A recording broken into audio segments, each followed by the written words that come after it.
Nicole, how are you doing today? I'm doing great, Gilbert. Yeah, How are so great. Thank you. Welcome to our GCFF Toronto Conference you? 2023. Very happy to be here. Thank you. Yeah, so just like to talk with you for a few things, so a few updates about Renforth. And recently, your company's showing that you have an announcement about your battery metals mineralization, the project. Maybe you can elaborate a bit. What do you mean by battery metals? What exact metals and what kind of mineralization are you talking about? Fair enough. So Renforth has the Surimeau property. It's wholly owned. It's about 330 square kilometers, 4.5 times the size of the island of Manhattan, which hosts several mineralized structures, which are polymetallic nickel structures. The main one is across the middle of the property. It's called Victoria. It's 20 kilometers long, starting at surface to a depth of about 180 meters so far. We have a polymetallic, which is nickel cobalt, occurring along with zinc, copper, and there's some silver and gold, and there's very little PGEs. What we've announced, though, is we've satisfied ourselves that this mineralization, this style of mineralized occurrence, is like the Outokumpu district in eastern Finland, which is a very unique part of the world. There's a handful of deposits like it elsewhere. One's in the south of Quebec, but very small. We've got a big one. And because it's polymetallic, the grades, like the nickel, might be around 0.25%, but in combination with all the other metals there, it's already being, in Finland, bioheap leaching, very cost-effective, very environmentally friendly way to precipitate battery chemistry. So we're going to try to do the same thing at Surimeau in Quebec with our road access, our hydropower, our access to water, and right beside Canada's largest open-pit gold mine. So the location's fantastic. Great prospect indeed. So let's touch upon some of your recent development. Also, we noticed you actually sold your holdings in another small company called Radisson Mining for $1.4 million. So what are you going to do with that cash? Yeah, so we had that holding. We were holding it as an investment, but we decided that rather than sit on those shares, we're going to take control of time. We sold them, and we're going to put that money in the ground this fall at Surimeau. You'll see us start drilling, and once we start drilling, we're going to drill about 5,000 meters before Christmas.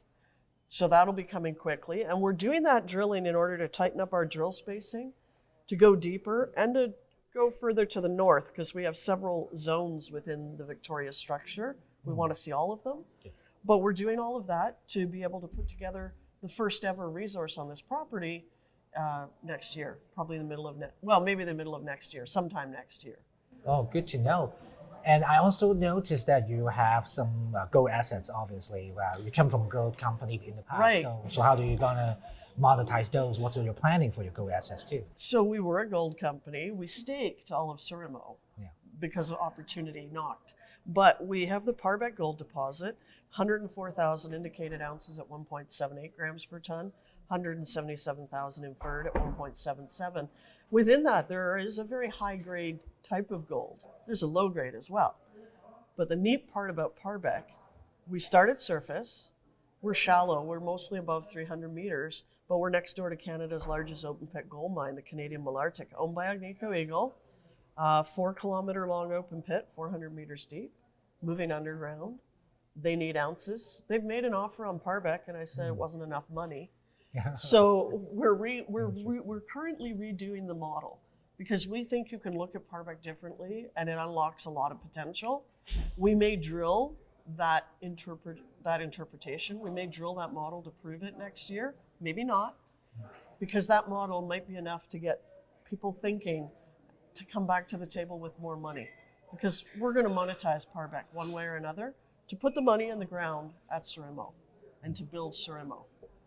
So, indeed, that's an interesting scenario there. So I'm going to throw you an important question at the end here, which is really everybody wants to know, of course, Renforth, do you think your company is undervalued, and why? What investors should be looking for the next 12 months in order to re-rate your company? Correct. So, of course, I think it's undervalued on the basis of the gold in the ground and the money in the bank. Yes, it's undervalued. But the whole sector is undervalued and been under pressure for a long time now. What will re-rate Renforth? A few things. a lack of consolidation. I have zero intent of consolidating the stock. I'm the largest individual shareholder. That takes money out of my pocket. We will be drilling and proving a brand new nickel polymetallic resource in Quebec. That'll re-rate the stock. We're also going after a mining model which is active in Finland. We hired Dr. Nadia Mikhtachuk, who's an expert on bioleaching of metals. It's a very environmentally friendly way to create battery chemistry. We're only about 8 hours by road from Bécancour, which is the big battery camp the government of Quebec is building. So we're in the right place, we're at the right time, we have money, and we've got the right assets. We've got gold securing us. The speculation, the blue sky, is in the battery metals. And that's at a large scale, and we're not inventing the wheel. We're just going to copy what somebody else already did. So they did the hard work. Now we just have to work with them to copy them. So there's a lot of things happening. I'm personally, everything I own is in the company. So yes, I'm motivated as a shareholder to move the share price by developing the science, by doing the work. Great to hear. So obviously, 12 months from now, we hope to be back here in the same For sure. event, and then you will tell me that you've We'll have achieved certain things. Right, we'll have done some stuff. And a lot of happy investors by then. That's the Okay. plan. Okay. That's the plan. Thank you for your time here with us, Nicole. Thank you. Thank you. Thank you. Thank you.